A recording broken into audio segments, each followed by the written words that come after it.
Bismillahirrahmanirrahim.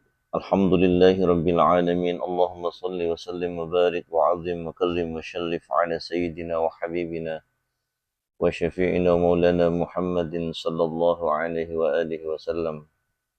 Imamil muttaqin sayyidil anbiya wal mursalin wa ala alihi wa sahbihi ajma'in. Qala rabbi shrah li sadri wa yassir li amri wahlul 'uqdatam min lisani yafqahu qawli.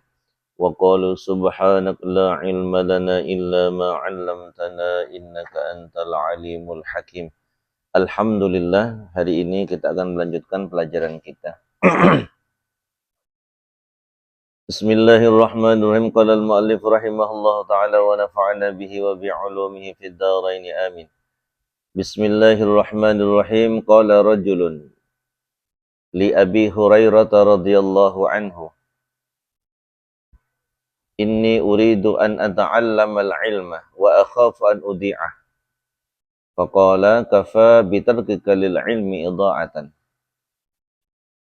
Berkata seorang laki-laki kepada Abi Hurairah. Abi Hurairah itu namanya Abdurrahman.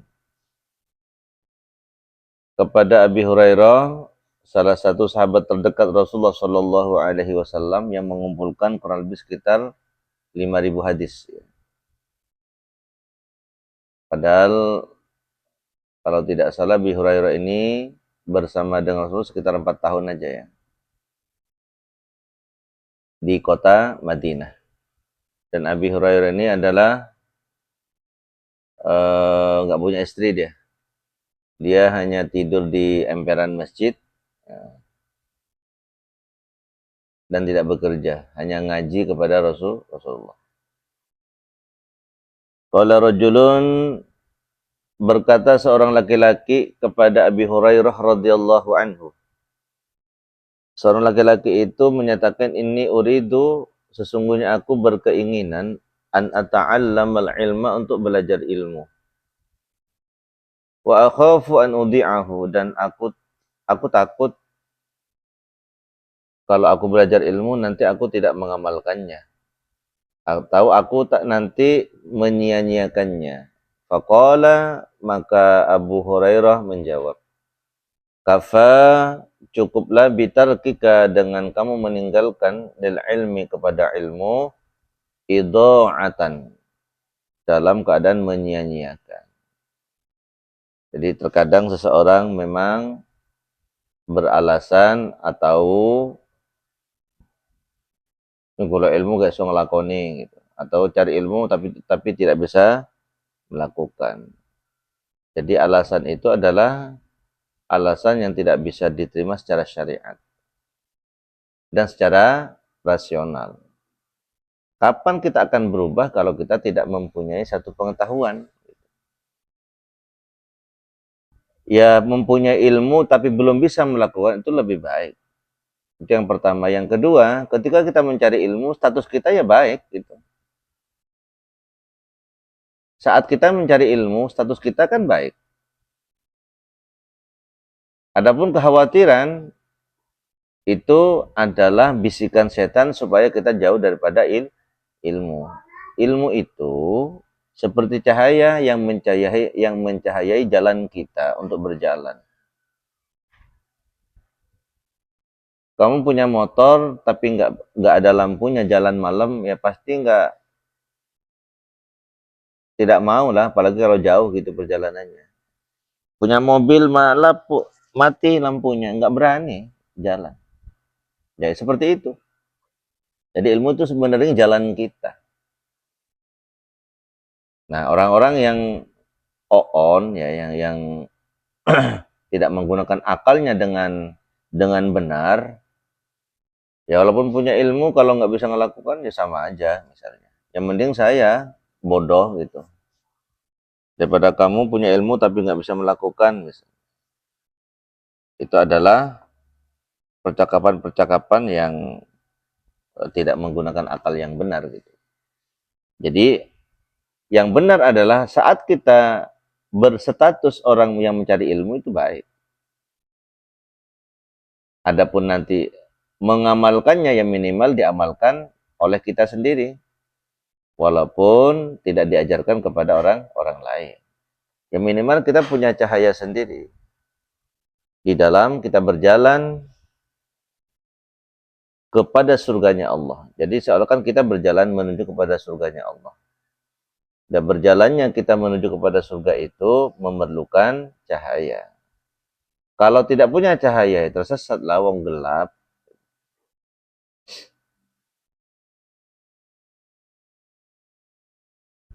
Kehidupan saat ini, semua manusia terobsesi dengan dunia. Bayang-bayang tentang dunia luar biasa.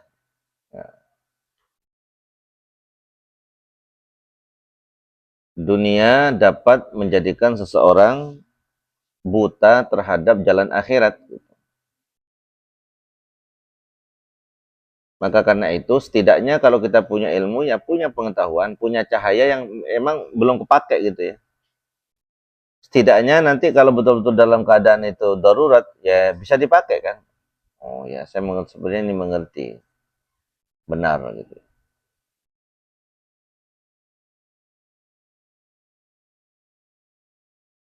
Nah, ini sama dan ini ya. Wa qala al-Imam Syafi'i, dan berkata Imam Syafi'i radhiyallahu anhu, min makayidis syaitan, termasuk adalah rekayasa setan, atau termasuk bisikan-bisikan setan adalah tarkul amali, meninggalkan amal perbuatan.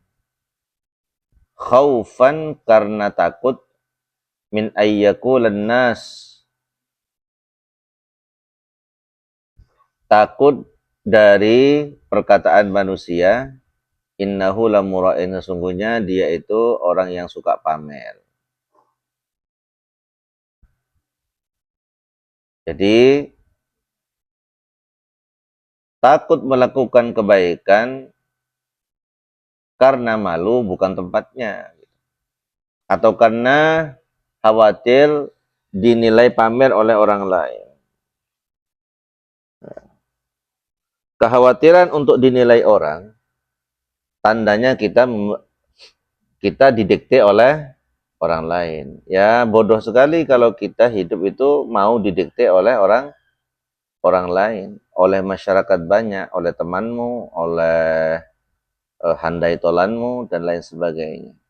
Ya bodoh sekali. Kita juga makan-makan sendiri, nggak disuapin dia gitu kan.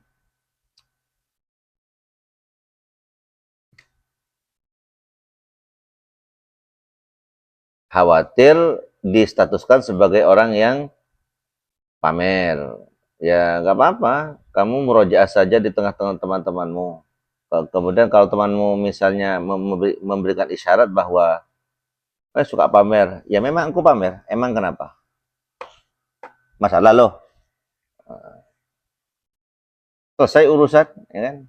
Wong kamu aja berbuat buruk aja pamer, masa saya buat baik gak pamer gitu? Nah gitu aja. Kamu jangan buat buruk, pacarannya aja kamu pamer gitu. Pacaran itu kan buruk, setan. Tapi kamu pamer. Sementara saya yang melakukan kebaikan, kau bilang pamer. Ya memang aku pamer. Emang kenapa? Itu. Bawa kita dengan bangga. Ada yang ngomongin, masih muda bawa-bawa kita. Mending bawa ini loh, anggur topi miring. Ini lebih bagus buat kamu. Biar otakmu gak miring. Kalau minum topi miring, jadi gak miring gitu ya. Ya ada, begitu-begitu tuh ada.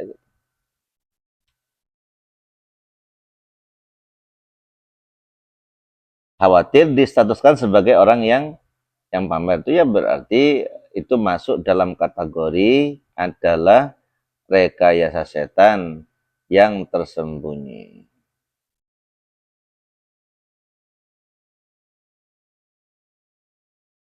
La an tadhirul amali, min naza'ati syaitan bil kulli muta'adzirun. Sungguh menyucikan amal perbuatan yang suci dari setan itu susah sekali.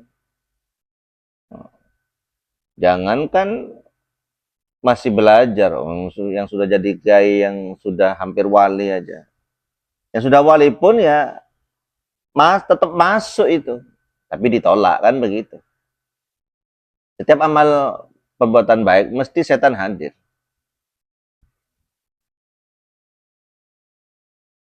Misalnya diundang orang, disuruh ceramah nggak mau, kenapa? Aku masih buruk. Ya, dari dulu ya buruk lah.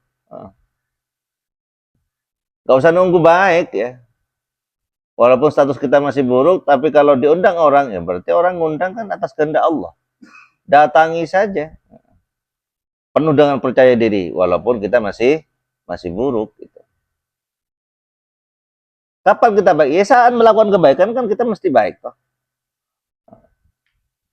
Kapan kita buruk? Kalau diri kita menjas atau merasa selalu dalam keadaan buruk, tidak pantas ini, tidak pantas itu, tidak pantas melakukan kebaikan, tidak pantas merasa tidak pantas ketika mengeluarkan suara ya Hayyu ya Qayyum, ya.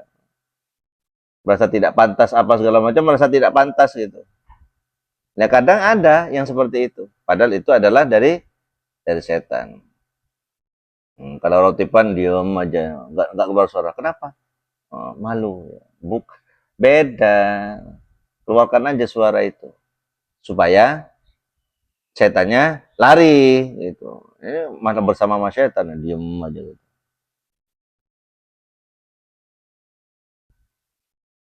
Jadi sudah harus bertanya dong, benarkah diriku ini kalau melakukan kebaikan kok malu ya? Benarkah malu ya? Tanya gitu.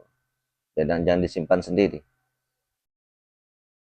Karena melakukan kebaikan itu sebaik apapun orangnya mesti didatangi setan. Datangi setan. Sampai mati.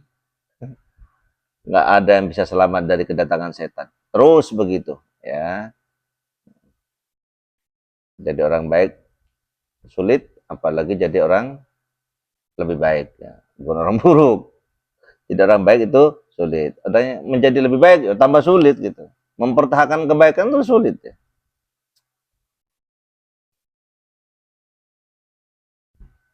Falau waffaqana al-ibada 'ala al-kamali la ta'adzar istighal bi syai'in min al-ibadat. Andaikan kita diberikan oleh Allah ibadah yang sempurna, maka sungguh amat sangat susah untuk menyibukkan diri kita dengan ibadah. Jadi untuk sampai kepada kesempurnaan ibadah kita itu memang sangat sulit, ya kan? Kalian yang sudah balik sholatnya tentu setidaknya itu jangan ditinggalkan sholat. Walaupun sholatnya masih nguap, masih toleh-toleh, masih nggak kemana-mana gitu kan. Kadang-kadang nggak takbiratul ihram, langsung ikut sujud gitu. Ya udah nggak apa-apa, yang penting jangan sampai ditinggalkan. Nanti belajar menyempurnakan sholatnya sambil jalan. Yang penting istiqomah di dalam ibadah itu tetap terjaga, terutama yang wajib minal ibadah. Sempurnanya ibadah kita itu sangat sulit untuk sampai yang namanya sempurna, itu sangat sulit. Tetapi setidaknya kita sudah melakukan ibadah. Itu loh. Semua belajar mengajar yang tidak sempurna, tempatnya kurang ini, kurang itu. Semua tidak akan ada sampai kepada sebuah kesempurnaan. Itu sampai kepada sebuah idealis itu. Makanya kalau guru ya Idris bin Abdul Hamid menyatakan, kalian santri semua yang keluar ngajarlah. Ngajar jangan nunggu gedung yang bagus. Di emperan rumah yang dari kayu itu sudah ngajar di situ. Sudah istiqomah. Ada 2 santri, 3 santri ajar. Ada 1 orang yang belajar gitu. Atau separuh santri yang penting hidup gitu ya. Ajarin. Nggak usah nunggu yang banyak-banyak. Orang kok ingin pujian terus menerus ya, ingin penghargaan. Kalau yang ngaji dikit nggak semangat, kalau yang ngaji banyak semangat. Ya itu namanya kita didikte oleh keadaan. Ya, orang yang kayak gitu hidupnya susah. Tapi kalau punya sebuah idealis, apa idealis? Saya adalah orang yang dititipi ilmu oleh Allah dan saya senang mengajar. Saya nggak peduli berapapun yang belajar, maka itu adalah sebuah kecintaan saya. Saya merasa mengajarkan 2 orang, 3 orang itu lebih saya nikmati ketimbang saya diundang pejabat, kemudian pulangnya dikasih uang 2 juta. Ya biasa-biasa aja. Tapi mengajar ilmu yang didukung oleh Rasulullah dan didukung oleh Allah lebih saya nikmati. Saya mengajar itu ada kenikmatan, bukan terpaksa, bukan. Lanjut. Wadzalika yujibul batalah alladhi hiya. Dan demikian itu mewajibkan batalah, artinya meninggalkan apa namanya? Meninggalkan amal karena khawatir pamer gitulah. Al-batalah, kebodohan, alladzi wa aqsa ghardus syaitan, dan itu merupakan puncak daripada tujuan setan. Memang kebodohan itulah tujuannya setan. Kalau kita tidak punya ilmu kan statusnya jadi bodoh, dan bodoh itulah yang dikehendaki oleh setan. Walidza qala ba'dhum siru ila Allah arajan wa makasir. Qala ba'dhum, dan demikian walidza, dan karena itu qala berkata ba'dhum sebagian ulama, siru ilallah, berjalanlah kepada Allah, arajan, terus menerus naik, wa makasir, dan merasa kesulitan. Arajan wa makasir itu ya kesulitannya banyak. Banyak sekali kesulitannya. Baik kesulitan secara keuangan ataupun kesulitan secara memahami. Dan lagi kesulitan juga dibully teman-teman ya. Kadang teman itu ada yang jengkelin, ngeselin gitu. Ada juga yang bagus gitu, ada yang bagus, tapi yang ngeselin lebih banyak gitu kan. Wah, aku nggak mau cari ilmu yang model begitu karena ngeselin semua teman-temanku nih. Kamu pergi ke dunia manapun, tidak ada satupun manusia yang nggak ngeselin. Semua manusia itu ada potensi untuk ngeselin, ada potensi untuk memberikan kebaikan. Gitu. Jadi harus mempunyai kesiapan untuk menghadapi model-model orang yang seperti itu. Santri sedikit aja banyak yang ngeselin kan. Kalau santri banyak, ya tambah banyak yang ngeselin gitu. Sama aja. Punya teman sedikit, ngeselin semua. Punya teman banyak, ya bisa jadi semuanya ngeselin. Dan kemudian kalian tidak mau berhadapan dengan itu, ya pergi ke hutan sendirian. Di sana ketemu monyet, ngeselin juga monyet. Balik lagi ke alam manusia. Jadi apa? Siapkan mental kalian untuk menghadapi segala macam jenis manusia. Makanya as-sukutu salama. Diam itu adalah selamat. Diam itu saja tetap dibully juga. Tuh sama orang itu yang ngejaga listrik tuh.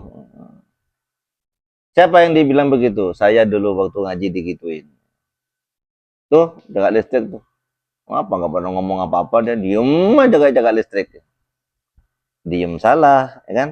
Ngomong, banyak bicara nih orang. Langsung bibirnya kayak perempuan gitu. Terus apalagi? Ya pokoknya nggak ada yang benar. Yang mana manusia kok. Dan saya telah menghadapinya dengan cara yang baik gitu. Ada lagi yang usil gitu. Rohman tua jelek gitu. Padahal orang hitam, hidungnya pesek, matanya buta sebelah gitu. Tak coba aku ke cermin gitu. Nah, perasaan aku ini ganteng loh. Perasaan sih gitu. Tapi kok dibilang Rohman tua jelek mau kemana gitu. Ya gitu kan. Apakah marah? Ya enggak, memang manusia itu begitu.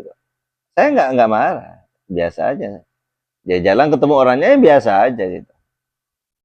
Tapi saya meyakini dalam hati saya tidak boleh begitu kepada orang lain. Karena itu sesungguhnya sesuatu yang sangat menyakitkan bagi orang yang tidak terbiasa menghadapi hal yang seperti itu. Karena itu anak santri yang berhenti ya gara-gara itu berhentinya, bukan gara-gara apa. Gara-gara nggak kuat menghadapi manusia-manusia. Sampai kapan? Ketika punya istri, ketika berkeluarga, ya sama. Kalau tidak siap menghadapi yang seperti itu, ya stres, mati berdiri.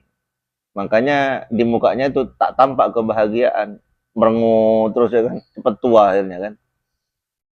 Biasa aja, manusia itu punya potensi ngeselin dan punya potensi untuk memberikan kebaikan. Gitu.